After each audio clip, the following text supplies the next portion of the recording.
चलिए आज की हमारी क्लास है मोटिवेशन अभिप्रेरणा। यानी मोटिवेशन अभिप्रेरणा क्या होती है। देखिए अगर आपको सीडीपी में 30 में 30 लाना है तो ये क्लास आप लोग जरूर अटेंड कीजिए। और आप लोगों की सीडीपी की क्लास मैं बहुत अच्छे से तैयारी करवा दूंगा। और जो लोग नए हैं इस सेशन को जरूर, इस जो हमारा चैनल है इसको सब्सक्राइब कर लीजिए। और आप लोग को क्लास अच्छी लगे तो आप लोग कमेंट करके हमें ज़रूर बताएं। जिनको 30 में 30 लाना है यहाँ पर आकर वो अच्छे से तैयारी कर सकते हैं। चलिए आज का हमारा है मोटिवेशन यानी अभिप्रेरणा। अभिप्रेरणा क्या होती है। मोटिवेशन अभिप्रेरणा एक ऐसी आंतरिक शक्ति या बल या जोश जुनून होता है जो व्यक्ति को लक्ष्य की ओर ले जाता है या अग्रसर करता है। जैसे मान लीजिए कि जो हमारी जो मोटिवेशन है, जो अभिप्रेरणा है, अभिप्रेरणा एक ऐसी आंतरिक शक्ति या बल है या एक जोश या जुनून है जो व्यक्ति को अपने लक्ष्य की ओर ले जाता है या अग्रसर करता है। जैसे मान लीजिए कि हमें पेपर पास करने के लिए बच्चे जो शक्ति लगाते हैं, यानी अगर हमारा सीटूट का पेपर पास हो जाएगा तो हमें जॉब मिल जाएगी। यानी जैसे ये इसके लिए हम क्या करते हैं, ये अपने लक्ष्य की ओर अग्रसर करता है। उसके बाद है अभिप्रेरणा। अभिप्रेरणा क्या होती है। अभिप्रेरणा यानी जो मोटिवेशन है वो दो प्रकार की होती है। यहाँ से आपके क्वेश्चन आता है। यानी जो हमारी अभिप्रेरणा है यानी जो मोटिवेशन है ये दो प्रकार की होती है। पहली होती है इंटरनल मोटिवेशन यानी आंतरिक अभिप्रेरणा। उसके बाद है जो हमारी ये आंतरिक अभिप्रेरणा है। और एक हो गई हमारी बाह्य अभिप्रेरणा यानी एक्सटर्नल मोटिवेशन। उसके बाद चलिए अब इसके बाद देखते हैं हम आंतरिक अभिप्रेरणा पर कि जो हमारी इंटरनल मोटिवेशन है यानी हमारी जो आंतरिक अभिप्रेरणा है, जब कोई व्यक्ति किसी काम को करने के लिए आंतरिक रूप से, यानी कोई भी व्यक्ति है किसी भी काम को करने के लिए वो क्या होता है, आंतरिक रूप से वो अभिप्रेरित होता है। यानी आंतरिक रूप से क्या होता है, वो अभिप्रेरित। आंतरिक के मतलब यानी वो अंदर से, कोई भी अगर उसको अंदर से जब वो अभिप्रेरित होगा, यानी जब वो मोटिवेशन उसको मिलेगी तो क्या करेगा, वो उससे आंतरिक हम अभिप्रेरणा कहते हैं। जैसे अगर कोई अपनी मर्जी से टीचर बनना चाहता है तो वो आंतरिक रूप से अभिप्रेरित हैं। और यहाँ पे देखिए, यहाँ पे क्वेश्चन को कुछ इस तरीके से एग्जाम में न देता है कि कोई बच्चा पढ़ रहा है कि उसको खुशी मिलेगी चाहिए, यानी वो क्या है, वो आंतरिक अभिप्रेरणा है कि बाहरी अभिप्रेरणा है, तो हम उसको आंतरिक अभिप्रेरणा कहेंगे। यानी अगर कोई भी छात्र अगर पढ़ने में सुख यानी उसको पढ़ने में आनंद आता है तो वो क्या हो गया हमारा हो गया आंतरिक अभिप्रेरणा यानी इंटरनल मोटिवेशन।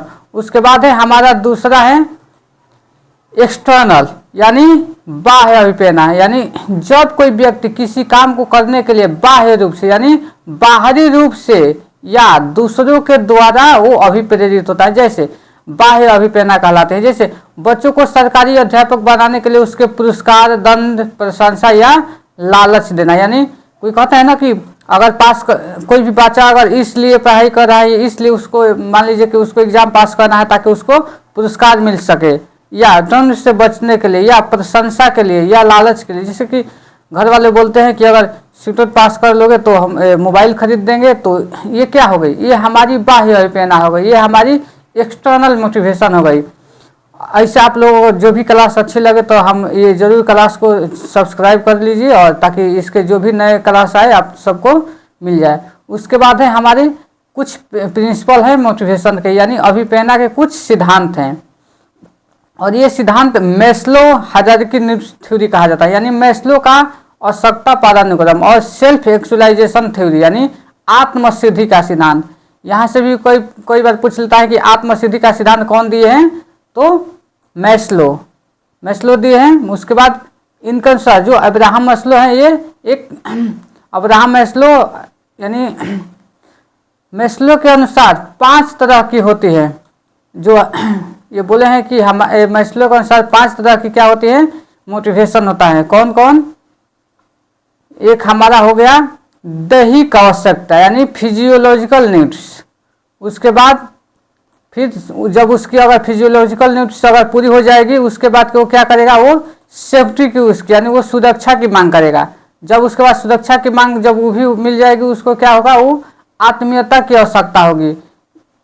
जब उसको आत्मीयता की आवश्यकता यानी जो बिलीवनेस नीड्स होगी, उसके बाद वो सम्मान की आवश्यकता यानी स्टीम नीड्स। उसके बाद सबसे अंत में है हमारा सेल्फ एक्चुअलाइजेशन यानी आत्मसिद्धि का सिद्धांत। क्या है? आत्मसिद्धि की आवश्यकता यानी सेल्फ एक्चुअलाइजेशन। फिर इसको अच्छे से पढ़ लेते हैं।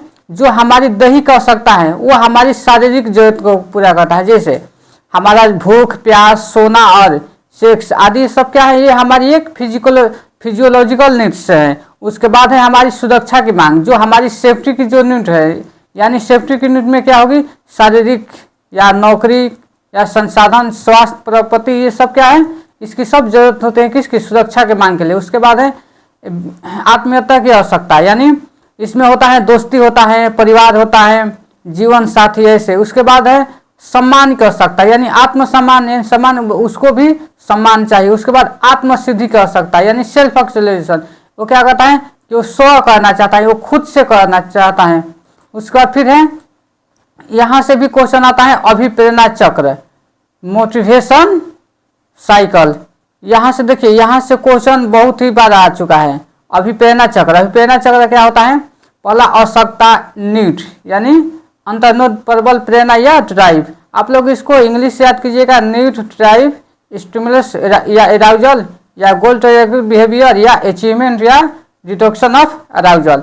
आप इसको देखिए इस तरीके से याद कीजिए, नीड, ड्राइव, यानी इसको आप लोग एंट्री गार्ड से इसको याद रखिएगा। कैसे? एंट्री गार्ड से, एंट्री गार्ड इसको आप लोग याद कर लीजिएगा। अगर एंट्री गार्ड से इसको हम लोग एंट्री गार्ड से इसको हम याद कर सकते हैं। अगर एंट्री गार्ड यानी इसको ऐसे कीजिए, एंट्री, सॉरी इसमें टाइपिंग